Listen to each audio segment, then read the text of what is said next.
1 Corinthiens chapitre 15. Hein, d'accord, c'est le verset un peu base qu'on emploie pour définir un peu l'évangile. Hein.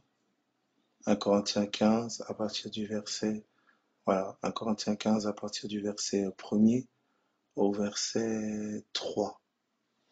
D'accord, non, du verset premier au verset 6. Donc 1 Corinthiens 1 à 6. Donc je vous rappelle, frères, l'évangile que vous avez, pardon, que je vous ai annoncé, que vous avez reçu, dans lequel vous avez persévéré et par lequel vous êtes sauvés, si vous le retenez tel que je vous l'ai annoncé, autrement vous auriez cru en vain. Je vous ai enseigné avant tout, comme je l'avais aussi reçu, que Christ est mort pour nos péchés, selon les Écritures, qu'il a été enterré. Donc on a vu ensemble la mort de Christ, son enterrement, il est ressuscité et il est apparu. Voilà. Donc voilà, on est sur ça, on le sait. Ensuite, avec un Pierre, avec un Pierre au chapitre 1 Pierre 1 à partir du verset 20, 1 Pierre 3, pardon. 1 Pierre 3, 18. Donc voilà, on sait qu'il a été mis à mort quant à la chair. Hein. 1 Pierre 3, 18. Christ aussi a souffert une fois pour les péchés, lui juste pour des injustes. D'accord? Afin de nous amener à Dieu. Ayant été mis à mort quant à la chair, mais ayant été rendu vivant quant à l'esprit. Donc on voit que la mise à mort, elle touche la chair et on voit que la vie de résurrection, la vie divine, elle touche l'esprit. Il a été rendu vivant quant à l'esprit. Alors, l'aspect que je voudrais principalement toucher,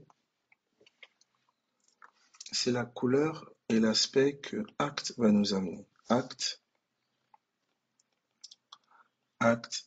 chapitre 13, à partir du verset 32 à 33, je pense.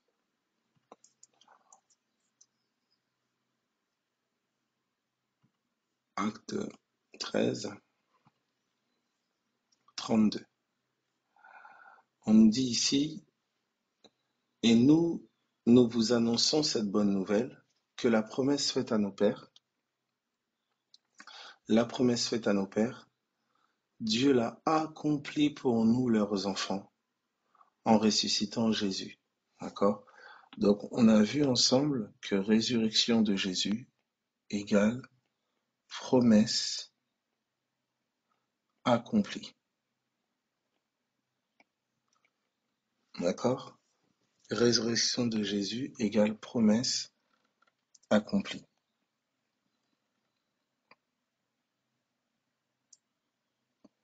D'accord? Donc, quand tu vois promesse accomplie, tu vois résurrection de Jésus. Ça va pour tout le monde?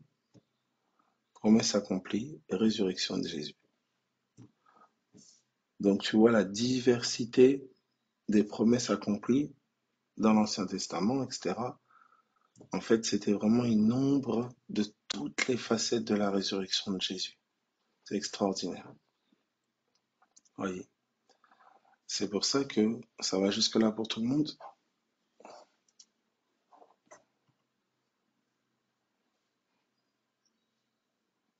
Ok. C'est pour ça que tu vois, donc en prenant euh, 2 Corinthiens, 2 Corinthiens, regarde ce qu'on va nous dire. 2 Corinthiens, chapitre 1er, à partir du verset, à partir du verset, tac, tac, tac, voilà, à partir du verset 18.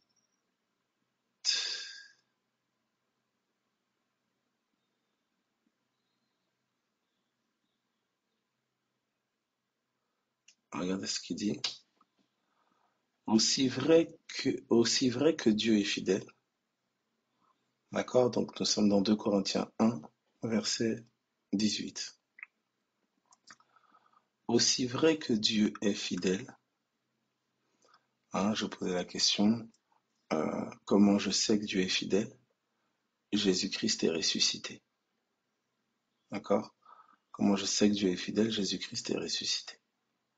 Ma connaissance de la fidélité de Dieu ne doit pas seulement être fondée sur mon expérience personnelle, non, mais sur l'œuvre achevée de Christ, l'œuvre de la croix. Hein, cette vérité, c'est une vérité qui est hors des sens. Dieu est fidèle, d'accord? Il a ressuscité Jésus, il a accompli sa promesse, la promesse faite à nos pères, il l'a accompli. Donc il a démontré sa fidélité. Il a accompli quand? Comment? En ressuscitant Jésus d'entre les morts. D'accord? Donc la résurrection de Jésus, c'est la promesse accomplie. C'est donc la fidélité de Dieu manifestée. Et vous voyez au verset 18, aussi vrai que Dieu est fidèle, la parole que nous vous avons adressée n'a pas été oui et non. Écoutez bien cette phrase. Car le Fils de Dieu, hein, et Jésus a été déclaré Fils de Dieu par sa résurrection d'entre les morts, hein, donc quand on touche au Fils de Dieu, on touche vraiment à la vie du ressuscité. Hein, car le Fils de Dieu, Jésus-Christ, qui a été prêché par nous au milieu de vous, par moi, par Sylvain, par Timothée, n'a pas été oui et non, mais c'est oui qui a été en lui. Car, hein, verset 20, regardez maintenant, le verset 20, car en ce qui concerne, d'accord, donc je l'écris là, en ce qui concerne toutes les promesses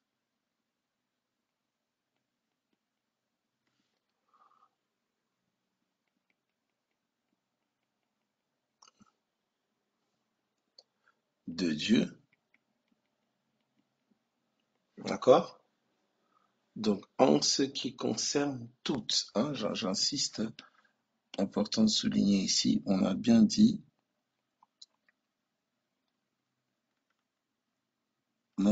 toutes les promesses de Dieu. Ça va? Toutes.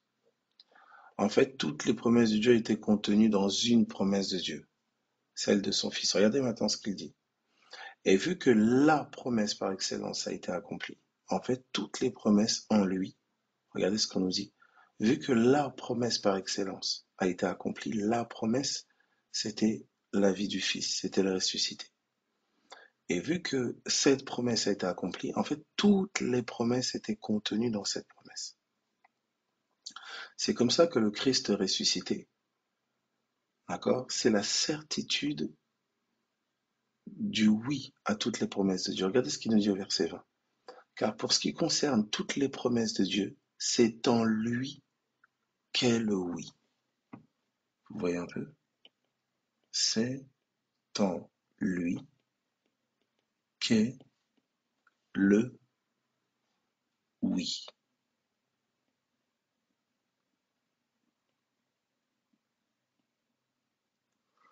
D'accord? Donc il n'y a pas de non. D'accord? C'est pourquoi encore l'amen est prononcé par lui. Donc en lui, il y a le oui et amen. Donc qu'il en soit ainsi. Quand tu te poses la question sur une promesse de Dieu, en fait, en Christ, Christ est le oui de Dieu à toutes les promesses. Tu entends ça? Christ est le oui de Dieu à toutes les promesses. Il est le oui de Dieu.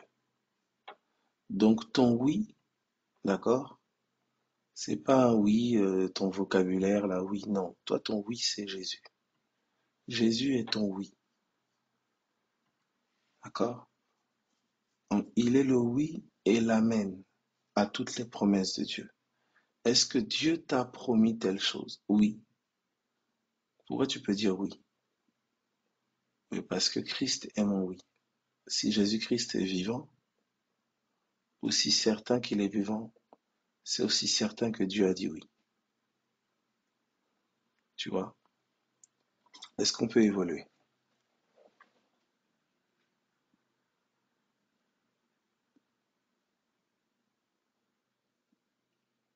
Tu vois? Donc c'est comme si tu regardes bien, tu vois, les promesses ici, toutes, elles sont intégrées dans une seule, la résurrection de Jésus. Tu vois? Dieu a accompli la promesse faite à nos pères en ressuscitant Jésus. Donc en ressuscitant Jésus, la promesse a été accomplie. Tu vois? Donc toutes les promesses de Dieu en Christ, dans le ressuscité, elles sont oui et amen. Est-ce que ça va pour tout le monde? C'est important que ce soit clair pour toi par rapport aux promesses, d'accord? Que tu sois conscient que Dieu t'a promis en fait une vie et avec certitude, hein. Ça n'a rien à voir avec tes capacités, ça n'a rien à voir avec ta bonne conduite ou je ne sais. Dieu, par amour et dans sa miséricorde, il a donné une voie, un canal, un moyen par lequel nous pouvons être considérés justes sans passer par le canal de la loi. Et ce moyen par lequel nous sommes considérés justes sans passer par le canal de la loi, c'est la foi dans ces divines promesses. Et surtout, la promesse par excellence, c'est celle d'une vie du Fils, celle de la vie du Fils.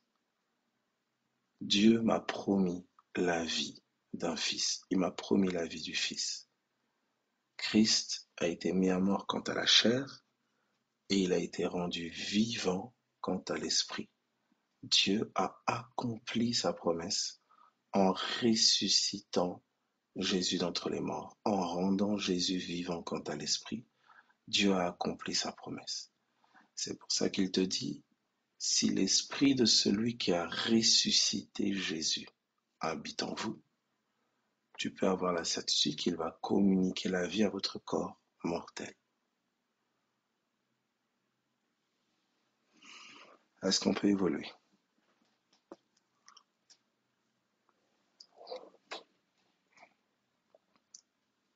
Est-ce que ça va?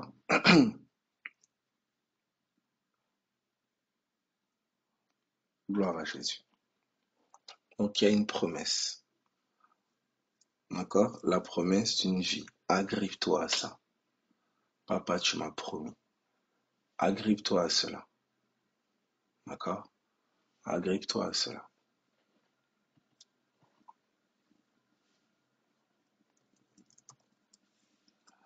Alors, alléluia. Donc on peut prendre, tac, tac, tac, merci Jésus. Euh, ok. Donc dans Hébreu, je vais prendre Hébreu et je prendrai aussi, je vais voir pas où je vais rentrer, merci Seigneur. Alléluia. Je vais prendre Hébreu 10 à partir du verset 35. Hébreu 10, 35. Donc tu comprends ici, quand je parle de la promesse accomplie, je parle donc du Christ ressuscité.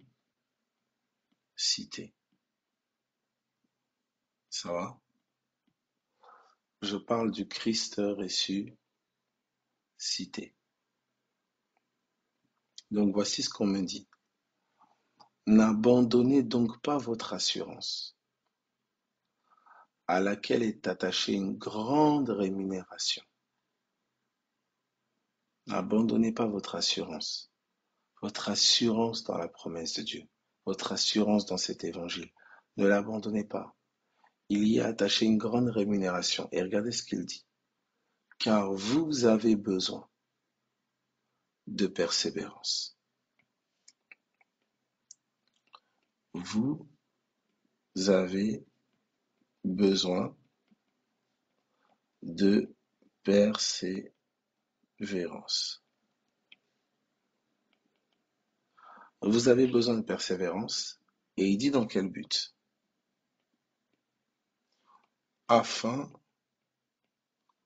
d'accord, qu'après avoir accompli la volonté de Dieu, qui est que vous croyez, que vous ayez confiance en lui, après avoir accompli la volonté de Dieu, vous obteniez ce qui vous est promis,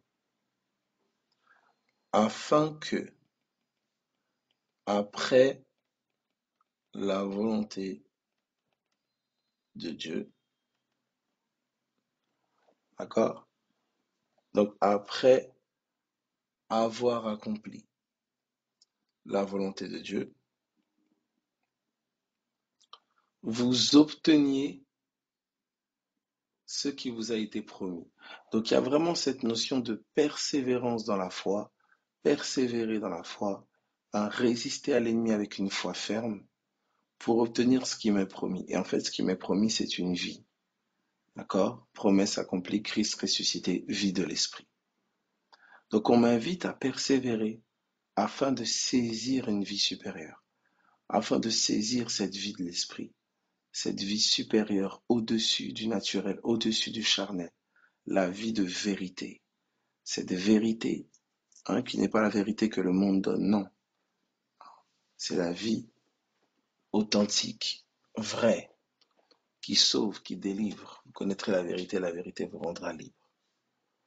On me dit que cette vie-là, c'est une promesse. C'est une promesse. Je n'y ai accès que par grâce. Et la grâce est faite aux humbles. La grâce est faite aux humbles. Est-ce qu'on peut évoluer? Est-ce que ça va?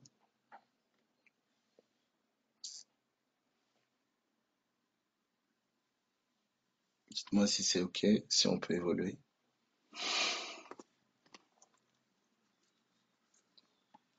OK.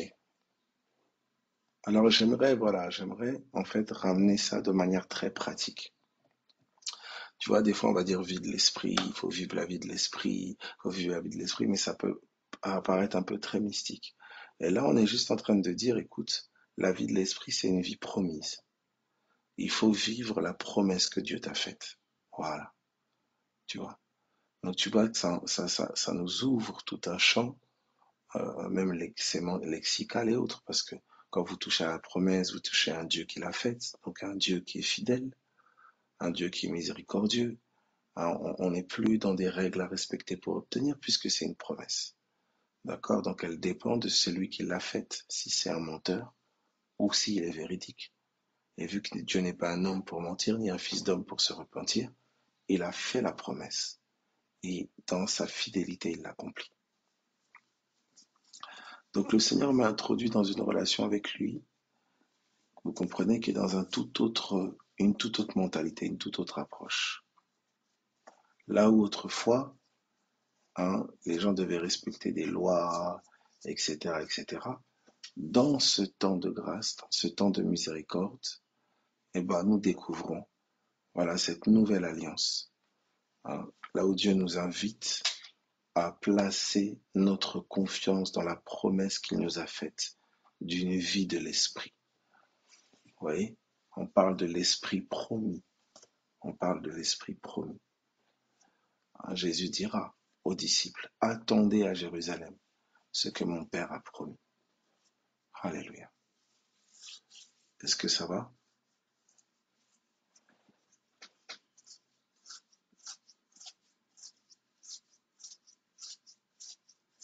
Voilà. Donc, quelque part, la vie spirituelle, elle est en même temps très mûre, mais en même temps digne pour un enfant. Vous voyez, il n'y a qu'un enfant Un enfant extrêmement crédule à la promesse que ses parents lui font. Et quand il n'a pas encore été trompé et autres, il est crédule à la promesse que ses parents lui font.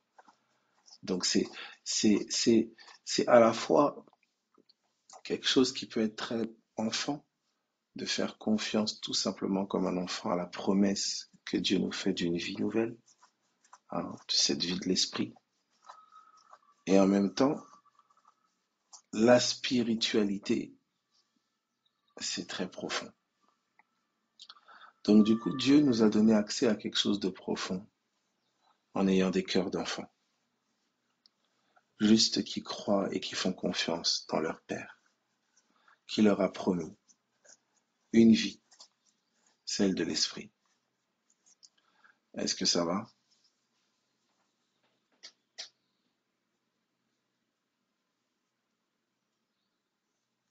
Voilà. Donc comme je le disais, les plus spirituels ne sont pas forcément les plus intelligents, les plus intellectuels et autres, non. Les plus spirituels sont les plus dépendants de la grâce, sont les plus crédules vis-à-vis de la promesse. Je dis, ce sont les plus dépendants de la grâce, les plus crédules vis-à-vis de la promesse. Vous voyez? Et souvent, ces crédules-là, on essaye de les tromper avec des doctrines et on les amène à placer leur crédulité dans des fausses doctrines, des choses compliquées. Et c'est comme ça qu'ensuite, ça agresse leur foi quand ils doivent maintenant la placer dans l'évangile véritable. C'est comme ça que parfois c'est terrible, hein. Certains venaient de loin avec le Seigneur, ils ont connu la grâce, ils ont expérimenté une vraie conversion, mais directement, hein, comme cette puissance égyptienne qui veut tuer les premiers-nés, hein, qui veut tuer les nouveau-nés, eh ben, il y a une puissance vraiment religieuse qui met la main sur eux et qui les bourre de doctrine, hein, souvent de légalisme, de règles, et puis ils pointent les autres, ils accusent les autres. C'est... Et ce qui se passe, c'est qu'à un moment, il y a saturation. Il y a saturation.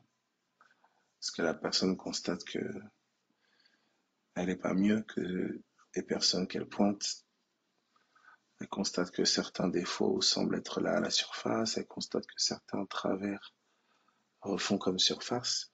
Et très vite, il faut que la personne soit enseignée à comprendre en fait que tout est grâce. Tout est grâce. Tu vois. Donc, quand il n'y a pas justement l'enseignement, bah, c'est compliqué parce que très vite la personne se sent indigne et l'accusateur vient mettre son grain de sel dans tout ça. Donc, il culpabilise, il condamne. Comment tu peux faire ça à Dieu? Voilà, tu n'es pas digne, etc. Et comme une proie, l'accusateur isole sa victime, hein. La personne commence à avoir honte, voilà, tout ça, et il isole sa victime pour mieux l'achever.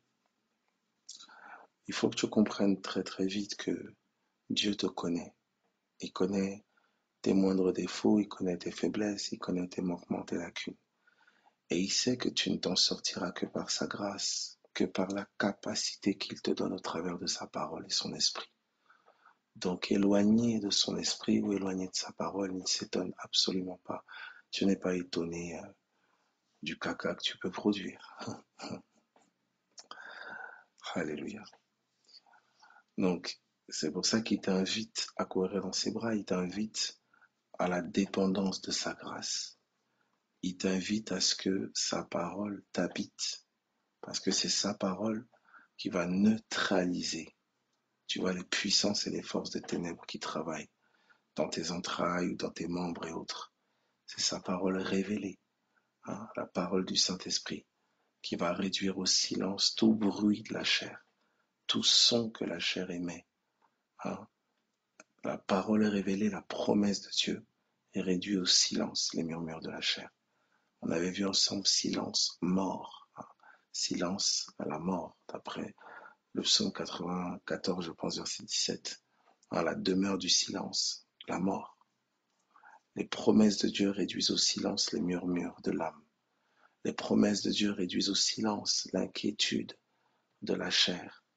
Les promesses de Dieu réduisent au silence les murmures de la chair.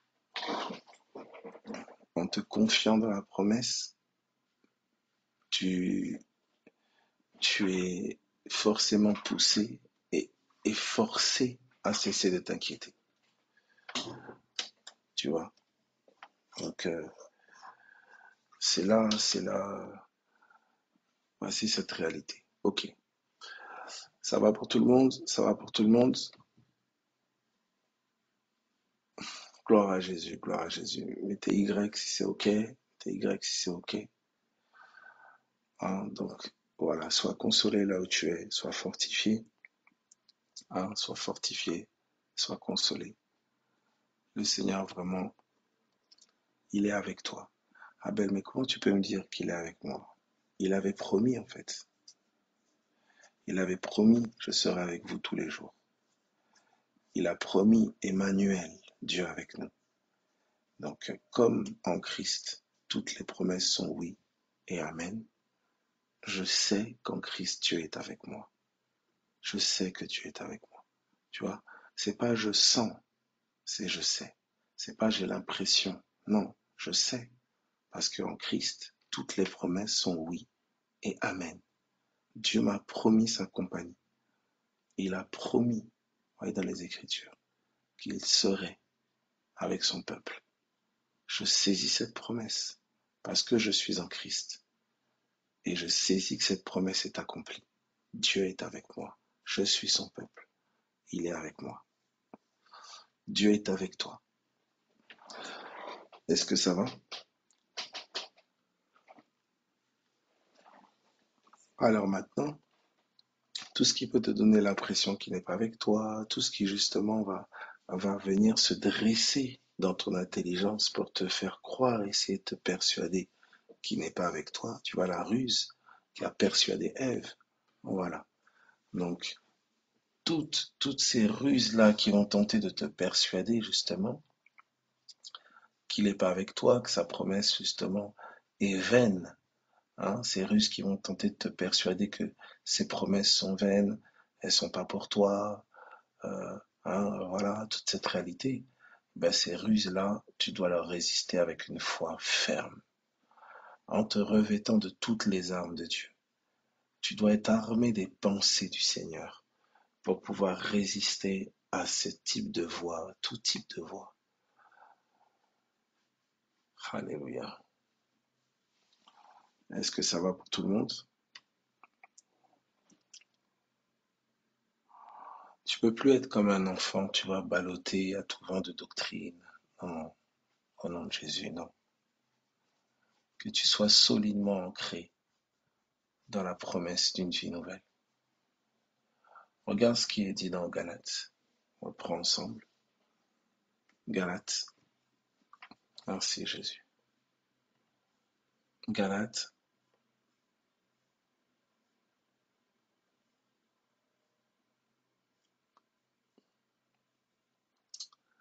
Galates au chapitre 4.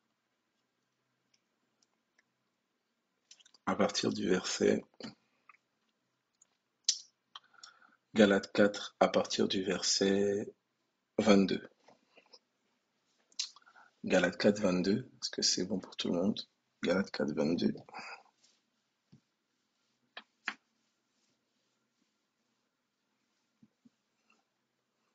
C'est bon, ok. Galates 4, 22, donc je lis. Car il est écrit qu'Abraham eut deux fils. D'accord? Donc on me dit que Abraham eut deux fils.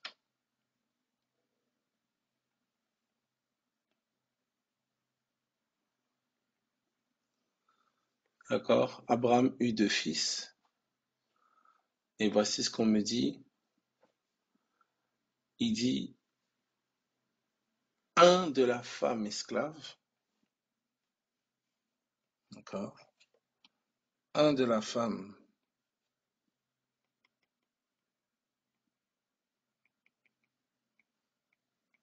esclave et un de la femme libre. Tout le monde voit ça? Un de la femme esclave, un de la femme libre. Ça va? Et très vite, vous allez sentir apparaître.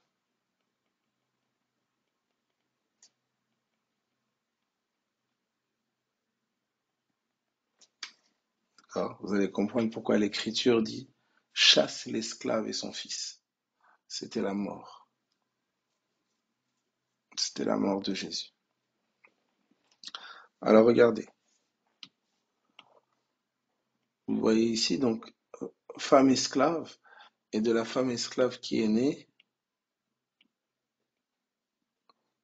Donc on l'a, ça dit, mais celui de l'esclave naquit selon la chair. Donc, né selon la chair. C'est Ismaël.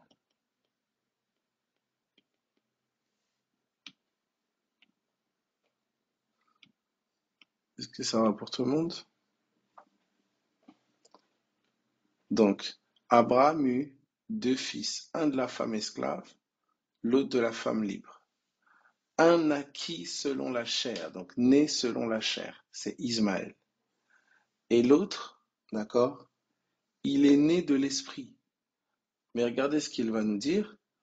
On nous dit, l'esclave naquit selon la chair, et celui de la femme libre naquit en vertu de la promesse. D'accord?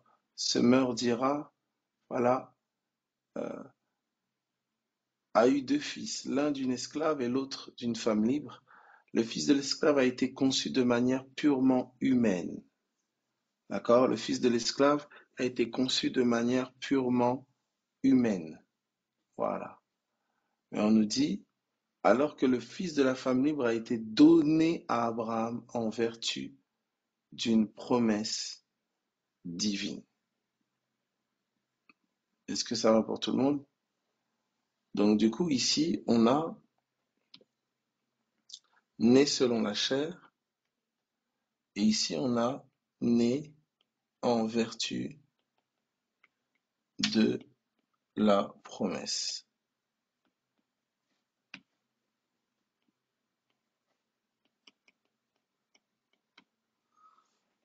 Ça va pour tout le monde?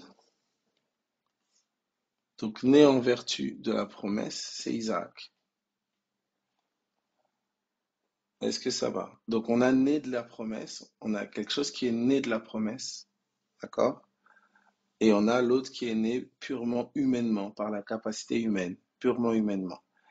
Et regarde ce qu'on va nous dire donc dans la suite. Regarde ce qui est écrit. On nous dit, je suis dans Galates 4, voilà. Donc voici ce qu'on nous dit. Regardez.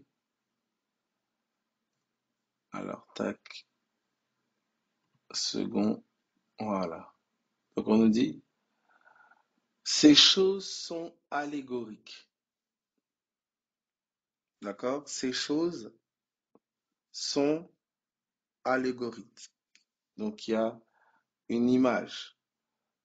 Semeur nous dira par exemple, euh, il dira, donc dans la version Semeur, ça dit, euh, ces deux femmes représentent, il dit voilà, alors que le fils de la femme libre a été donné à Abraham en vertu d'une promesse divine. C'est le verset 23, c'est la fin du verset 23. L'une de ces alliances, d'accord, verset 24, pardon, interprétons cela comme une image. Interprétons cela comme une image. Voyez? Donc, voilà, interprétons cela comme une image. Ça, c'est la version Semeur. Mais second dit seulement, ces choses sont allégoriques. Allégoriques, c'est-à-dire ces choses sont une image. D'accord? Ces choses sont une image. Et regardez la clé maintenant que l'apôtre Paul va nous donner. Il dira, ces femmes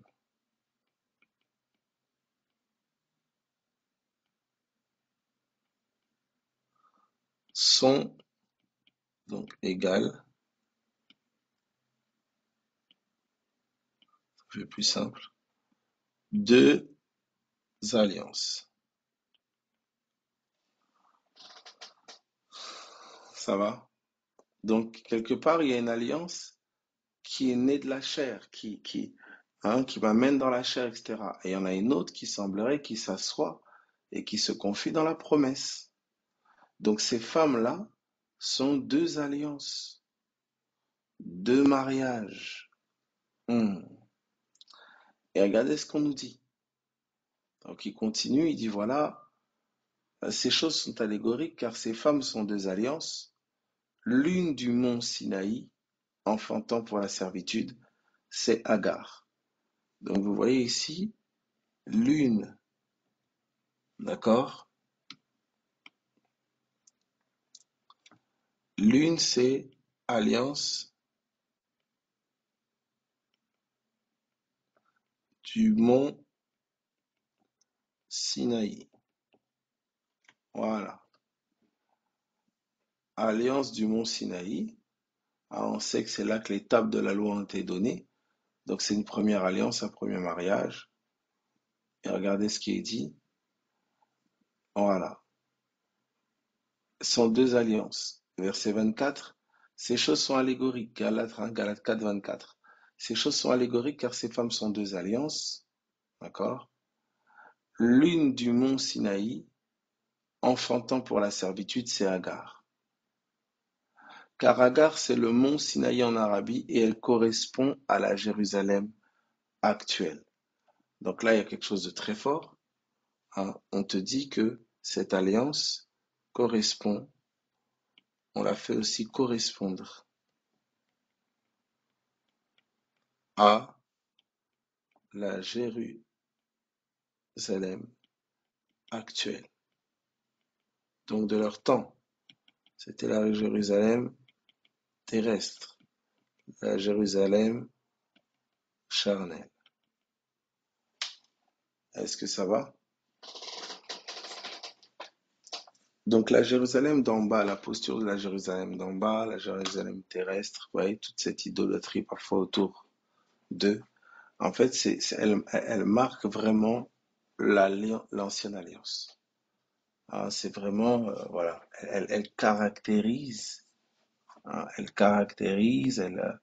elle, elle est vraiment la représentation de cette alliance-là, de cette ancienne alliance. Est-ce que ça va? Ça va pour tout le monde?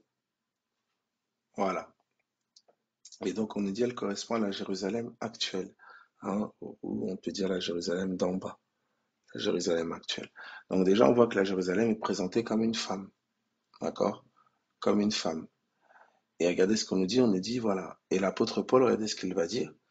Et il va dire, il va continuer, et il va dire, ça correspond donc à la Jérusalem actuelle qui est dans la servitude avec ses enfants, d'accord? La Jérusalem actuelle est dans la servitude avec ses enfants. D'accord? Donc ça nous fait penser à la servitude égyptienne. Ça nous fait penser aux multiples servitudes dont on nous a parlé. Et regardez maintenant ce qu'on nous dit. C'est très particulier parce que l'apôtre Paul, il passe d'une femme à une ville. Vous voyez la lecture qu'il a? Quelle révélation. Il passe d'une femme à une ville. D'accord? Il vous dit Agar, première alliance. Après, il vous dit, regardez, Agar, justement, c'est le mont Sinaï en Arabie. Elle correspond à la Jérusalem actuelle. Il fait la connexion entre Agar et la Jérusalem actuelle. Il fait la connexion entre les fils d'Agar et les fils de l'alliance de la Jérusalem actuelle, les fils de l'ancienne alliance, les gens qui sont encore à suivre et à marcher selon l'ancienne alliance. D'accord? Voilà.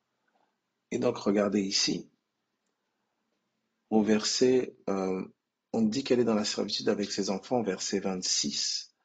Mais la Jérusalem d'en haut, vous voyez, on nous parle d'une deuxième Jérusalem. C'est pas l'actuel, mais c'est la Jérusalem d'en haut. Vous voyez? D'accord? C'est la Jérusalem d'en haut. donc la Jérusalem à venir, bien qu'elle soit déjà là.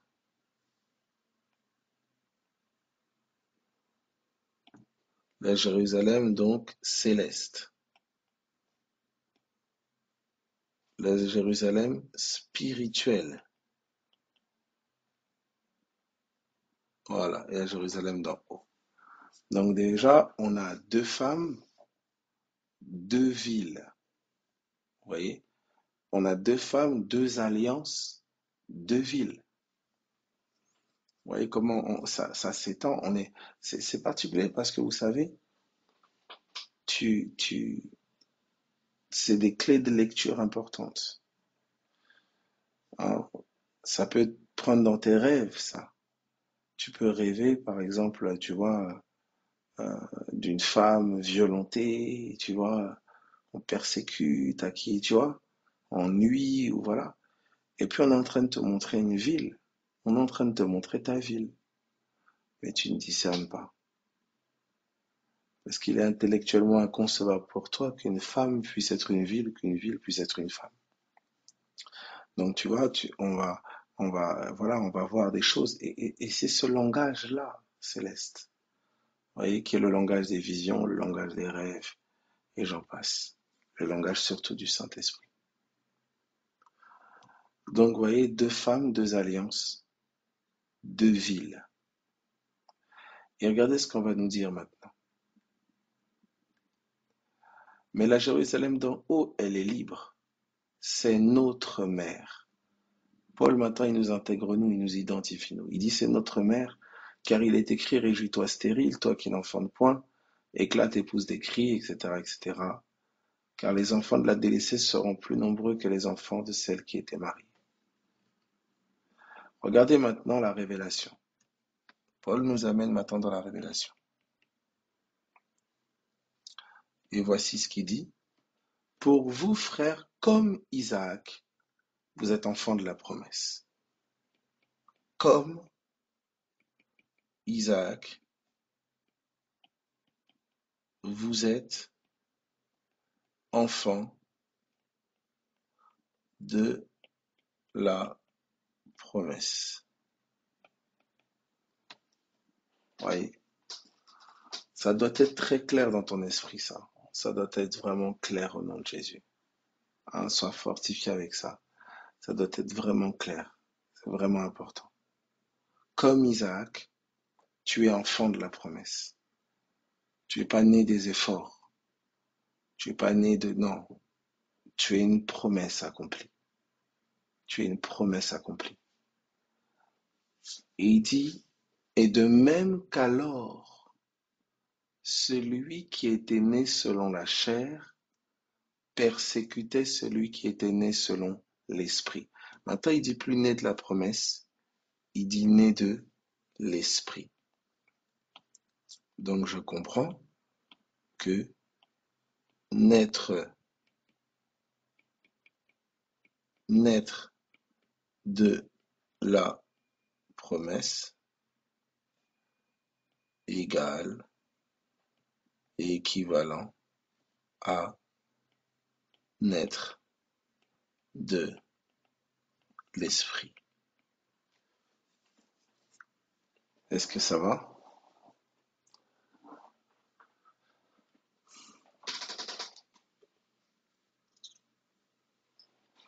Je ne sais pas si vous arrivez à voir les schémas. Hein, j'essaye voilà, de faire au mieux un peu, histoire d'illustrer.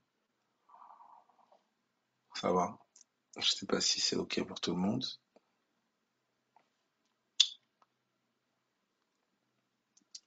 Gloire à Jésus. Sois encouragé là où tu es. Sois fortifié là où tu es. Donc, vous voyez, naître de la promesse, naître de l'esprit. Et on nous dit, voilà, équivalent naître de l'esprit. Maintenant, on nous dit quelque chose, mes amis, on est en train de nous dire que comme Isaac, vous êtes enfant de la promesse. Donc, comme Isaac, vous êtes enfant de l'esprit. Vous êtes né de l'esprit.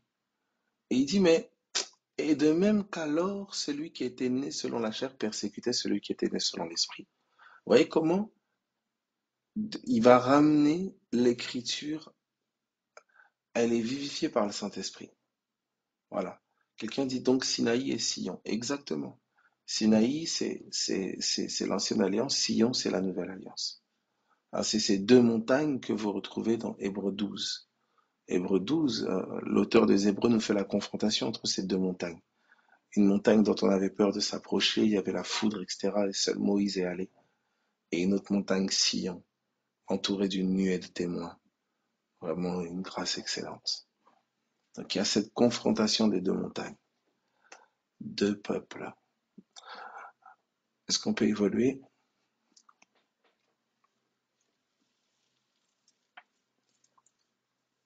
Ok. Donc regardez ce qui est dit.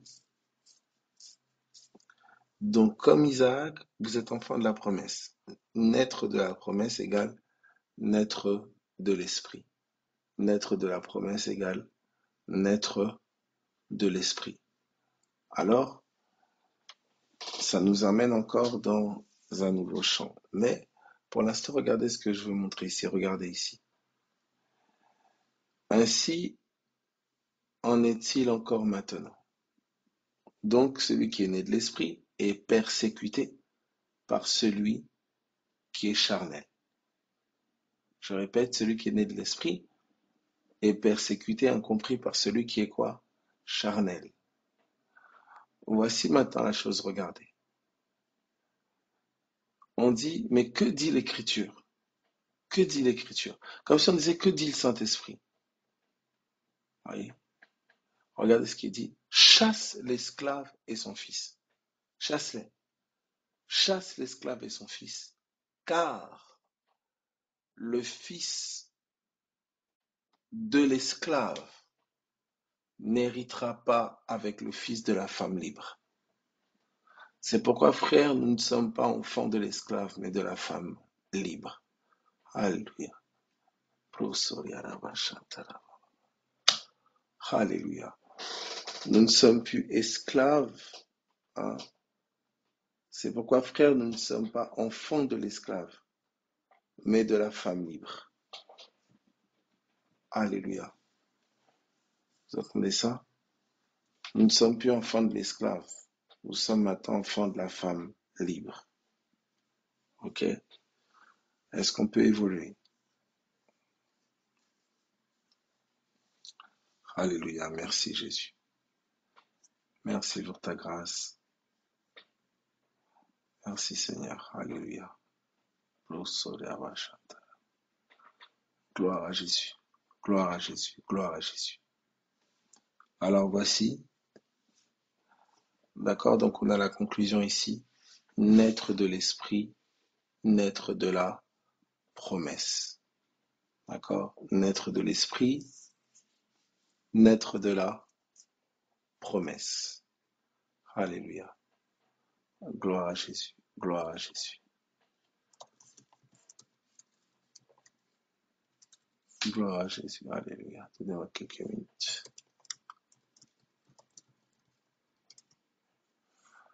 Donc vous avez par exemple merci Seigneur Jésus. Je jetais un œil sur le contraire, d'accord? Le contraire du mot promesse. Vous entendez ça? Le contraire du mot promesse. Le contraire du mot promesse. Eh bien, c'est assez particulier parce que moi, j'ai par exemple menace. J'ai menace. Abandon. Alléluia. Alors, où est-ce que on peut avoir ça? Voilà. Le contraire du mot promesse, qu'est-ce que vous diriez? Le contraire du mot promesse, qu'est-ce que vous diriez? Le contraire de promesse. Quelqu'un m'a écrit abandon, fuite, abandon, ok, désertion, Promesse, trahison, ouais, la mort. Le contraire de promettre, ouais. Reniement,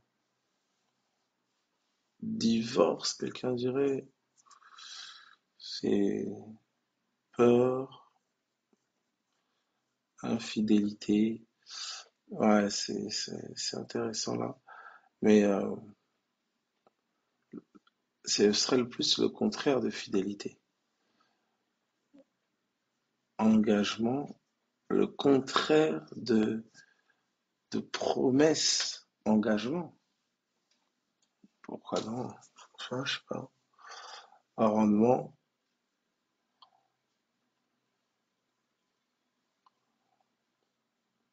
promesse, le contraire de promesse. Intéressant.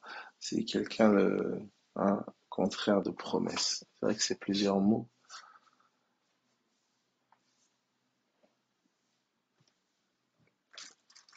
Alors quelqu'un dit désengagement.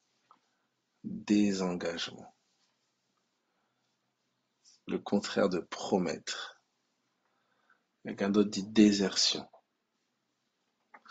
Alors regardez, on va poursuivre, regardez ce que ça dit. Donc, il y en a un qui est né de la promesse et il y en a un autre qui est né de la chair. Et on me dit que celui qui est né de la chair, il persécutait celui qui était né selon l'esprit.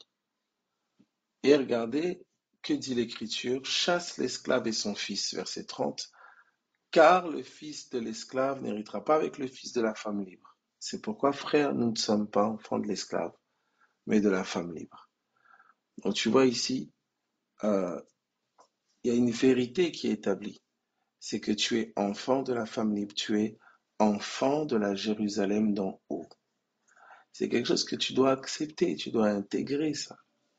Alors, tu dois t'immerger dans cela. Tu es enfant de la Jérusalem d'en haut. Alléluia. Tu as un peuple, tu as une famille céleste qui ne regarde pas à ton vieil homme, à ton vieux toi, mais qui essaye de s'accrocher au maximum au nouveau toi, au toi d'en haut. Alléluia. Gloire à Jésus. Gloire à Jésus. Est-ce que ça va? Dites-moi si c'est OK. Dites-moi si c'est OK. Merci Jésus.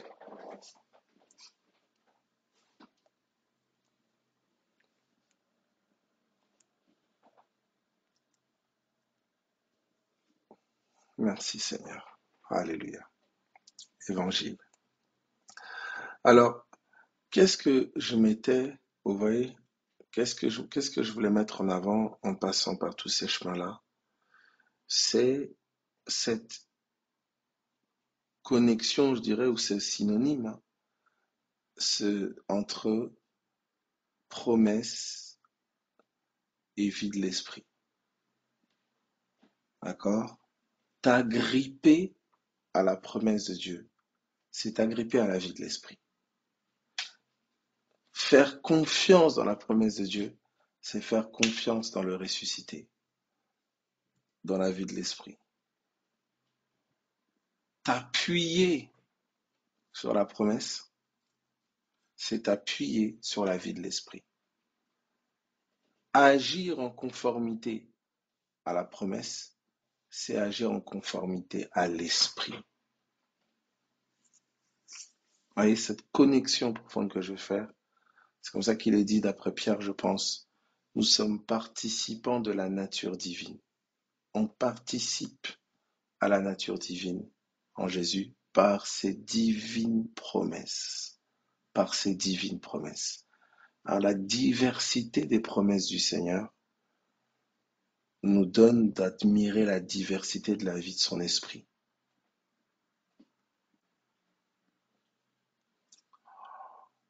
La diversité des promesses du Seigneur nous donne d'apprécier la diversité de la vie de l'esprit. La diversité de la vie de l'esprit. Alléluia. Est-ce que ça va pour tout le monde?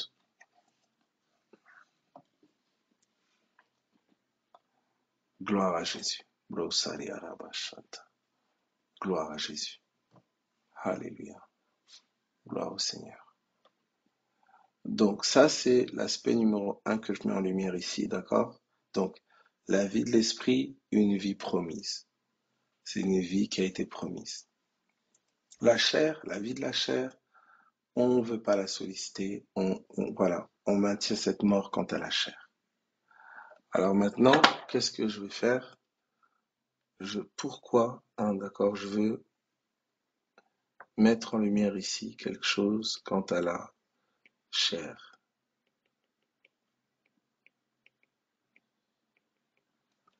Voilà. Chair, âme, sang. D'accord? Ok. Donc on va me dire quelque chose déjà au niveau de Romains. Romains chapitre 8. Romains chapitre 8. Au nom de Jésus. Soyez encouragés, soyez fortifiés. J'ai réuni mes dernières forces pour partager, mon Dieu. Alors, Romains chapitre 8, voilà, à partir du verset, Romains 8, à partir du verset 3. Romains 8, 3. Voici ce qui est dit.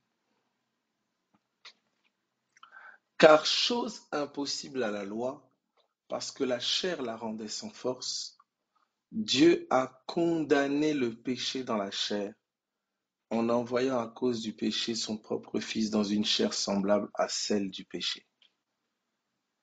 Et cela afin que la justice de la loi fût accomplie en nous, qui marchons non selon la chair, mais selon l'esprit. Donc, première chose à poser ici, il est dit, Dieu a condamné le péché dans la chair. Ah, Dieu a condamné le péché dans la chair. Ça va? Dieu a condamné le péché dans la chair. Et l'apôtre Paul nous dira, dans Romains chapitre 7, il dira ceci, à partir, donc Romains 7, à partir du verset, où es-tu? 17. Romains 7, 17. Est-ce que c'est bon?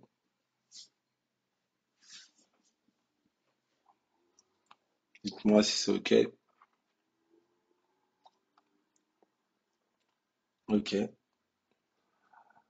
OK, OK, super. Donc regardez, Romains du coup 5, 17, 7, 17, pardon.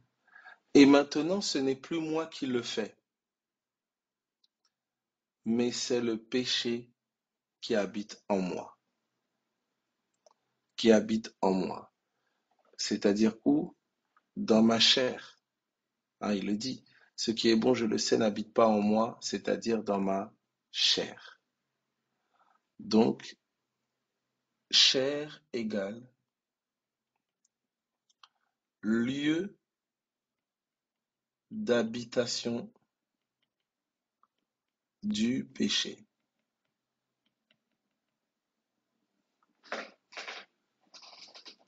Vous entendez ça?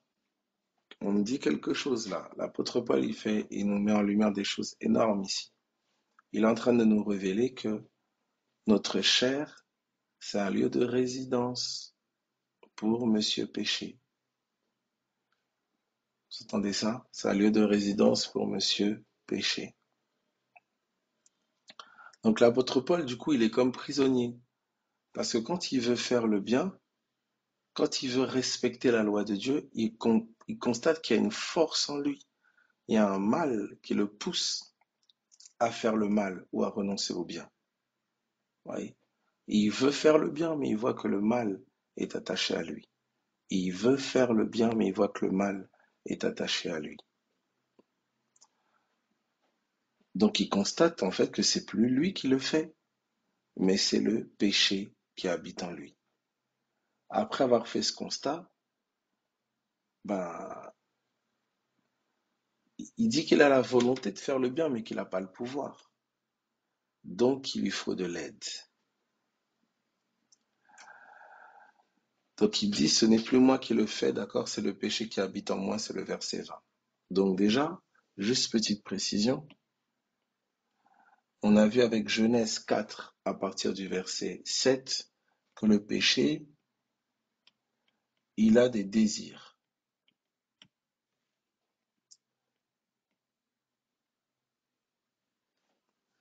Là, je découvre que le péché a une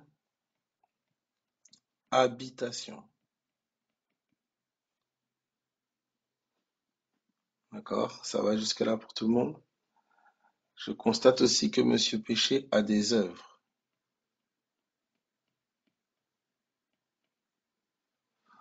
Parce qu'en vérité, si vous regardez bien, l'apôtre Paul dit, ce n'est plus moi qui le fais, c'est le péché qui habite en moi.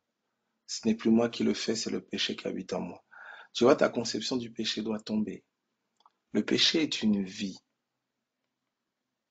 C'est une vie anti-Christ, anti-évangile. D'accord? Fils du diable, le péché. D'accord? C'est vraiment la vie des ténèbres. C'est l'essence même. Regardez maintenant. On nous dit, le péché a des désirs. Le péché a une habitation. Le péché a des œuvres. D'accord? Et cette réalité, donc, est au niveau de la chair. C'est au niveau de la chair. Et bien, de l'autre côté, au niveau de l'esprit, on nous apprend quelque chose. C'est que, d'après l'esprit, ok, voilà. Qui est venu maintenant résider? C'est Christ.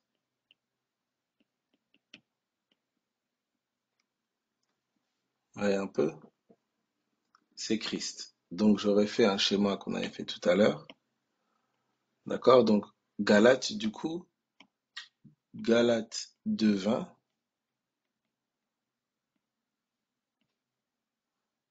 Galates 2:20,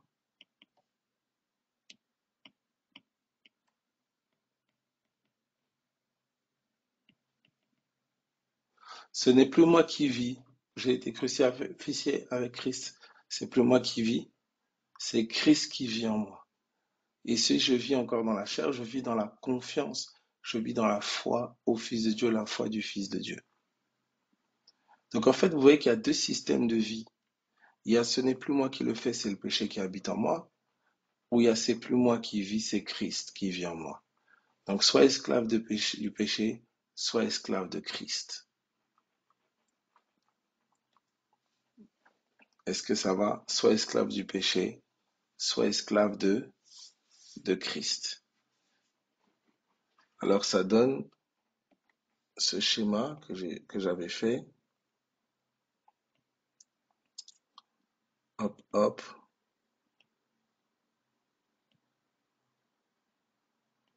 Voilà. Et donc le deuxième.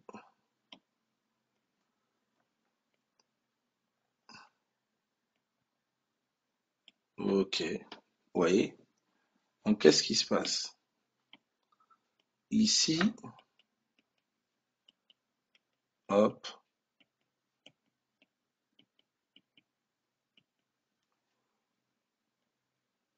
Ici, c'est le péché. D'accord? Il est au niveau des membres.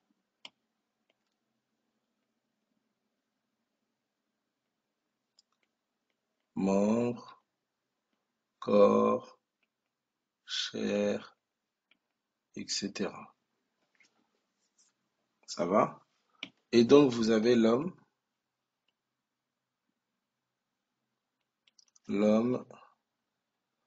intérieur. Mais lui, l'homme intérieur, il y a Christ qui réside en lui.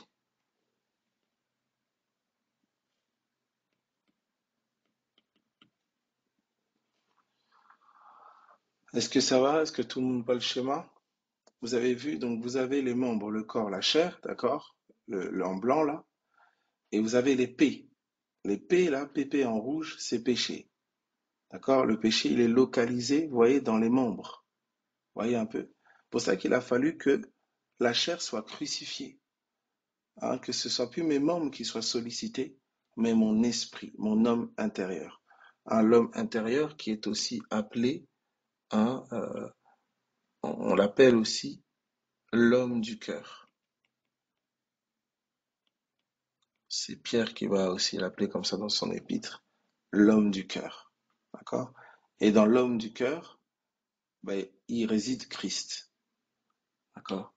Et on nous le dit, afin qu'il habite en nous par la foi. Par la foi. Lorsque nous nous positionnons dans la foi, vous voyez, nous nous appuyons sur lui. Mais à chaque fois que nous nous reposons sur nos propres efforts, d'accord, nous nous appuyons sur lui, Monsieur Péché. Donc il y a une confrontation entre l'empire du péché et l'empire de Christ. Alléluia, gloire à Jésus. Donc vous voyez ici le schéma, tout le monde le voit. Voilà. Donc le vieil homme, vous voyez la chair, c'est tout le côté où il y a le rouge là, il y a l'épée en rouge et le contour blanc. Mais à l'intérieur, vous voyez le contour bleu avec écrit en vert Christ dedans. Ça, c'est l'homme du dedans, l'homme intérieur. Alléluia, gloire à Jésus. Est-ce que ça va? Tout le monde arrive à discerner le schéma? Le TY si c'est OK.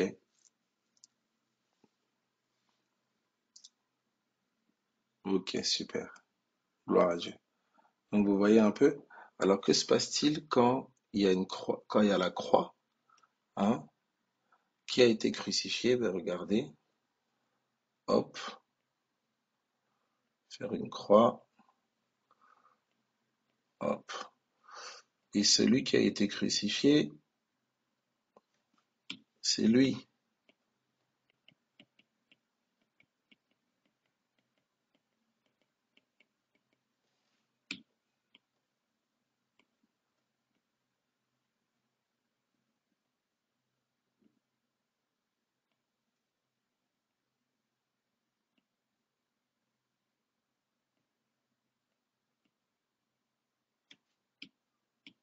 Ok, ok.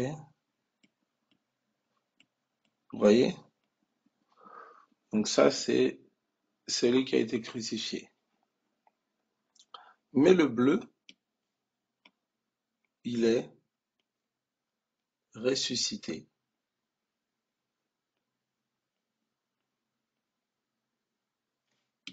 Et qui habite en lui.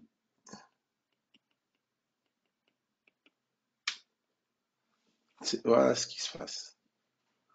Donc là, vous avez la mort, crucifixion.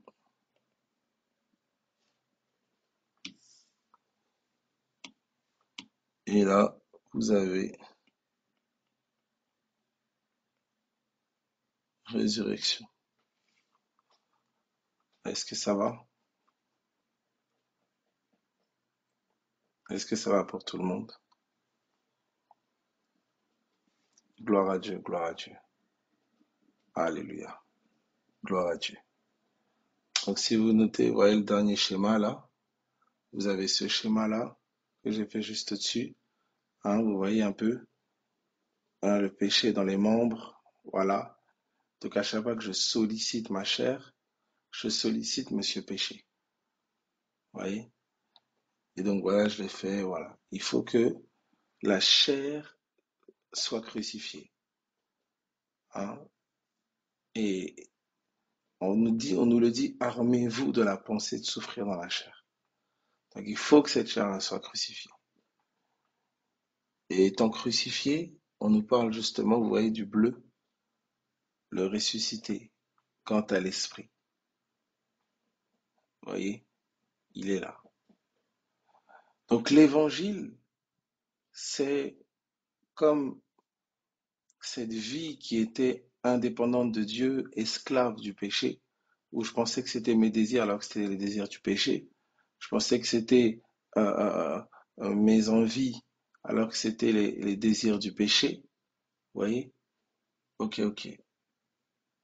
Voilà. Hop. Donc ça a commencé là. Gloire à Jésus.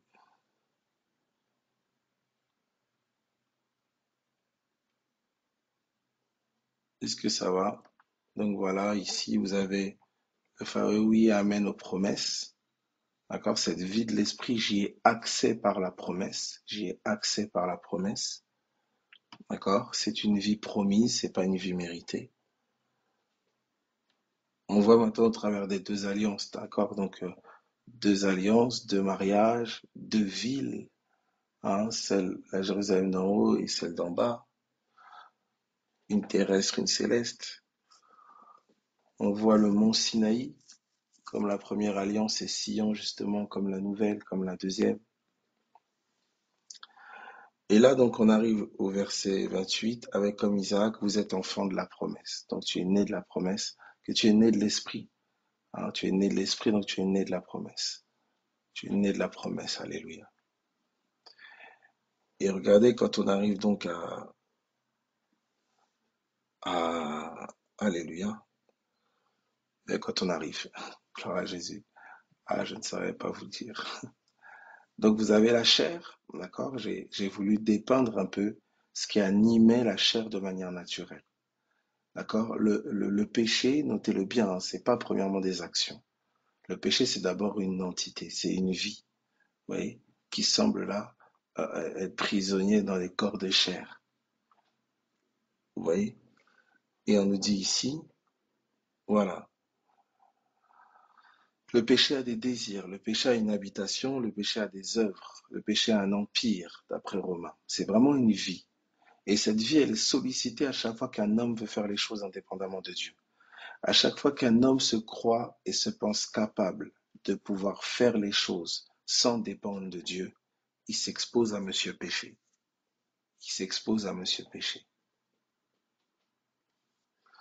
Alors regardez justement, comment se fait-il? Monsieur Péché s'est localisé au niveau des membres de la poussière de la terre. Souvenez-vous, dès Genèse, Dieu dit au serpent, tu auras pour nourriture la poussière de la terre. D'accord? Donc c'est cela. Vraiment, l'ennemi,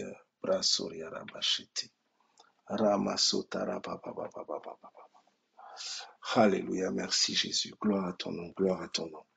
Quels que soient les dégâts, Seigneur, que ça a pu faire dans les membres, je prie que quelqu'un soit ramené à la vie en écoutant ces paroles. Je prie que quelqu'un soit vivifié en écoutant ces paroles en ton nom précieux. Alléluia. Qu'il soit vivifié au nom de Jésus. Sois vivifié, sois fortifié là où tu es, au nom de Jésus-Christ de Nazareth.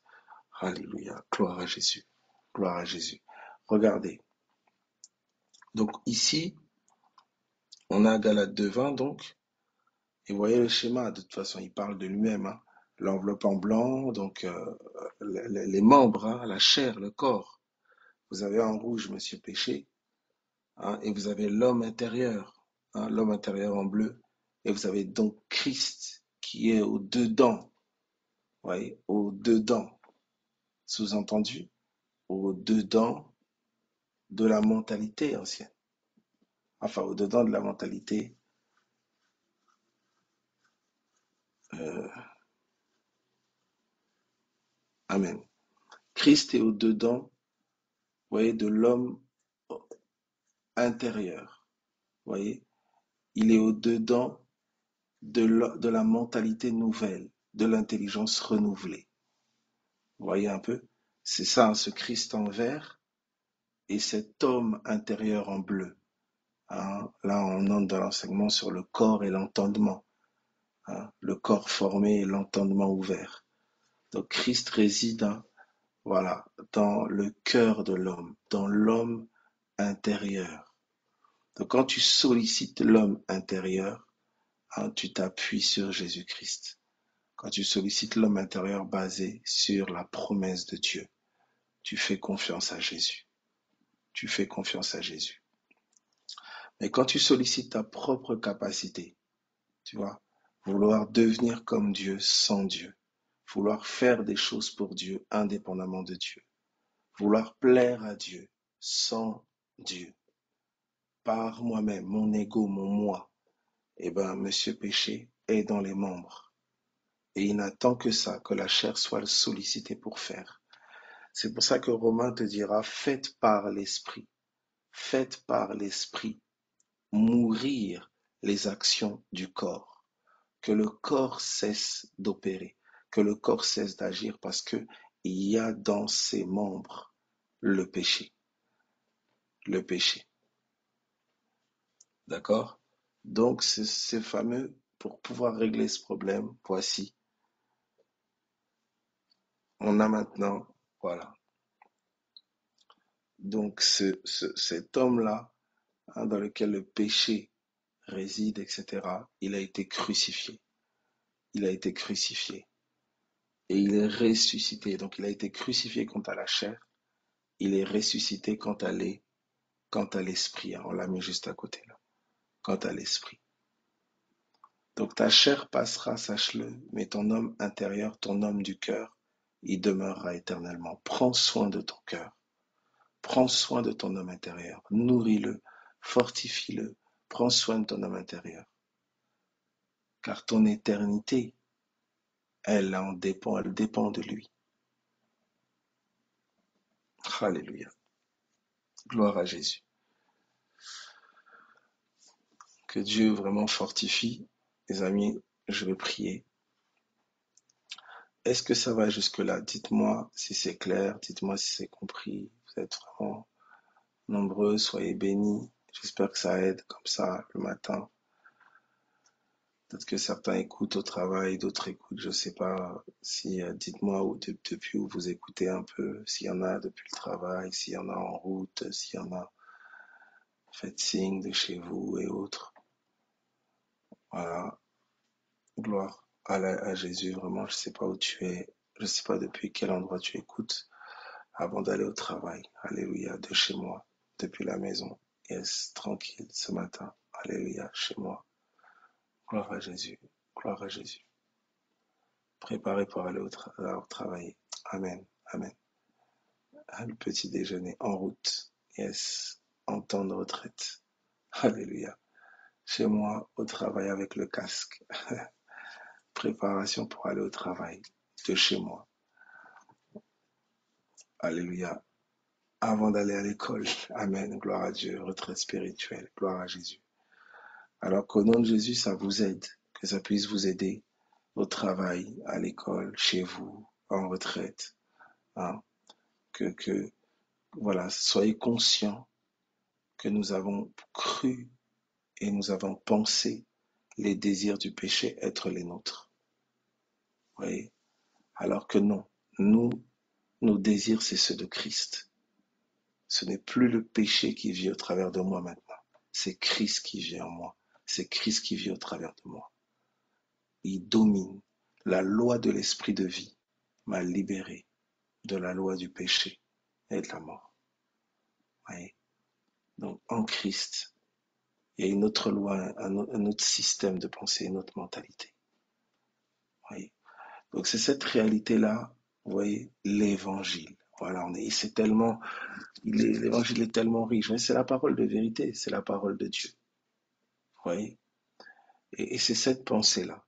C'est qu'on a un vieil homme qui était contaminé par le péché, qui doit être mis à mort, qui doit être crucifié, pour que le nouvel homme, le ressuscité, puisse émerger, puisse se révéler. D'accord? Et l'émergence de ce nouvel homme, c'est une promesse. Dieu l'a promis. Vous voyez? Donc, c'est ça. Donc, dans ton quotidien, tu vas être conduit à renoncer à ta vie charnelle. D'accord? À renoncer à ta propre justice, à renoncer à ton ego, etc. Renoncer à ta vie charnelle pour embrasser la vie de l'esprit, pour embrasser la vie de Dieu. tu vois. Donc le Saint-Esprit va te conduire. Hein, je parlais pour un dernier exemple avec Abraham. Abraham, on le voit, Dieu lui réclame son fils Isaac, et puis il part sur la montagne, effectivement, il sacrifie, il est prêt à sacrifier Isaac, sans discuter, sans broncher. Mais il n'est pas arrivé à ce niveau-là juste comme ça. N'oubliez pas qu'il avait perdu Lot. Lot, qui était quasiment comme un fils, c'était le fils de son frère. C'était la dernière, la chose qui lui restait quelque part de son père. Donc, Abraham chérissait Lot. Et il va devoir se séparer d'avec Lot. Ensuite, il va avoir Ismaël avec Agar. Vous voyez, chasse l'esclave et son fils. Il va devoir se séparer d'Ismaël. Mais si vous regardiez bien, là où le danger a menacé Lot et Ismaël, Dieu les a préservés. Dieu les a préservés. Ça veut dire qu'Abraham a appris à livrer les choses entre les mains de Dieu. Il a appris. Au nom de Jésus, que tu apprennes à remettre les choses entre les mains de Dieu. Alléluia. À remettre les choses entre les mains de Dieu. Donc quand on arrive maintenant à un Dieu qui dit à Abraham, donne-moi ton fils, ton unique, celui que tu aimes, Abraham est comme prêt. Est comme prêt. Il a une histoire, il a un parcours. Je prie que tu aies ton histoire et ton parcours avec Dieu. Il te connaît. Il sait tes manquements, tes faiblesses, tes lacunes. Il connaît tes progressions. Il te connaît. Accroche-toi à lui autant que tu peux, autant que la grâce t'est faite. Accroche-toi à lui autant que tu peux, autant que la grâce t'est faite. Essuie tes larmes. Sois consolé, sois fortifié au nom de Jésus. Je vais prier, soyez bénis. Que le Seigneur étende sa main maintenant au nom de Jésus. S'il y a des personnes qui ont des douleurs, hein, des maladies et autres, au nom de Jésus-Christ de Nazareth, maintenant je prie que la main du Saint-Esprit soit posée maintenant au nom de Jésus. J'impose cette main maintenant dans le nom de Jésus-Christ de Nazareth. Maladie, quitte, retire-toi, douleur. Tu pars maintenant au nom de Jésus-Christ de Nazareth. Jambes, vous fonctionnez parfaitement. Douleur, tu disparais maintenant dans le nom de Jésus-Christ de Nazareth. Alléluia. Alléluia. Merci Seigneur. Merci pour ta grâce. Merci. Merci Jésus. Merci Seigneur. Alléluia. Merci Jésus. Je prie là où tu es oppressé, peut-être dans tes pensées, là où tu as des luttes, hein, au nom de Jésus. Je prie maintenant que tout esprit qui cause ça soit chassé maintenant dans le nom de Jésus-Christ de Nazareth. Que toute parole d'une manière ou d'une autre que tu as entendue et que tu as comme avalée et qui te détruit maintenant de l'intérieur, au nom de Jésus, je prie que tes entrailles soient affranchies et libérées. Je prie maintenant au nom de Jésus-Christ de Nazareth. Je prie maintenant que tes entrailles soient libérées. Je chasse maintenant. Au nom de Jésus-Christ, je prie. Tu vomis maintenant tout ce qui a été placé en toi qui ne glorifie pas le nom de Jésus maintenant même. Au nom de Jésus-Christ de Nazareth, sois affranchi, sois libéré maintenant au nom de Jésus. Sois libéré maintenant au nom de Jésus. Sois libéré maintenant au nom de Jésus-Christ de Nazareth. Que tes entrailles relâchent tout ce qui a été mis en elles illégitimement au nom de Jésus. Que seule la parole de vie soit en toi. Que seule la parole de vie remplisse tes entrailles. Dans le nom de Jésus-Christ de Nazareth. Alléluia. Gloire à l'agneau. Gloire à Jésus. Gloire à Jésus. Gloire à Jésus. En tout cas, mes amis, soyez bénis. Soyez fortifiés. En tout cas, rendez-vous à midi. Ce soir, il n'y aura pas. Par contre, hein, ce soir, il n'y aura pas. Parce qu'on voilà, on a un petit programme, etc. Alors, il y a Poitiers. Donc, de vendredi, je pense, à dimanche. Et donc, voilà. Donc, on va essayer de rediffuser le BMC de Poitiers, là, la réunion. On va essayer de la rediffuser sur GoToMeeting en live quand il y aura les temps de, voilà, de partage et autres. En tout cas, merci à vous. Hein. Voilà, c'est une grâce aussi, hein, vraiment, aussi tôt, de voir autant de personnes au nom de Jésus. Soyez vraiment bénis, c'est un encouragement pour moi aussi. Soyez vraiment fortifiés.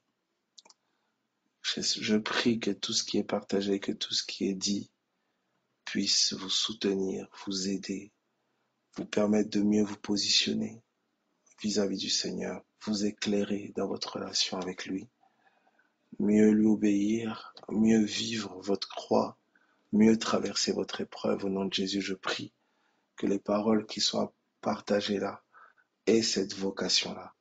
Consoler, aider, relever, l'affliger. Donner de l'espérance à celui qui est abattu. Donner de l'encouragement à celui qui est au fond du seau. Au nom de Jésus. Il y a une main qui ne te lâchera jamais. Il y a une main qui, même lorsque les hommes désertent, cette main-là demeure. Au nom de Jésus, et je prie, au nom de Jésus-Christ de Nazareth, que ta main puisse tenir pleinement cette main, que ton oreille soit sensible à l'annonce de cette grâce, de cet évangile merveilleux. On parle de l'évangile, de cette mort, cet ensevelissement, cette résurrection, cette apparition, mais n'oublions jamais que l'évangile est le fruit de l'amour de Dieu. Dieu a tant aimé qu'il t'a donné ce Fils-là, qu'il veut que tu aies la révélation de ce que Jésus a fait à la croix. Dieu y aspire profondément. Alléluia, je le crois. Il aspire profondément à ce que tu aies la révélation de ce que Christ a accompli à la croix, pour toi, pour moi. Donc sois consolé là où tu es, sois puissamment fortifié là où tu es au nom de Jésus. Toi qui avais les larmes qui coulaient, que tes larmes soient essuyées. Toi que la culpabilité tenait, que la culpabilité soit levée. Toi que quelconque oppression te pourchassait, maintenant ces oppressions cessent. Qu'elles se taisent au nom de Jésus-Christ de Nazareth. Alléluia, gloire à Jésus. Que seule la voix du Saint-Esprit se fasse entendre en toi. Que tu sois rempli du Saint-Esprit. Que le Saint-Esprit abonde en toi. Que tu sois saturé de sa présence. Que sa présence soit tellement tangible pour toi qu'elle soit ta compagnie et qu'elle comble toute forme de solitude que tu vis. Dans le nom de Jésus-Christ de Nazareth. Sois béni, mon frère. Sois béni, ma sœur. Au nom de Jésus. Alléluia. Amen, amen.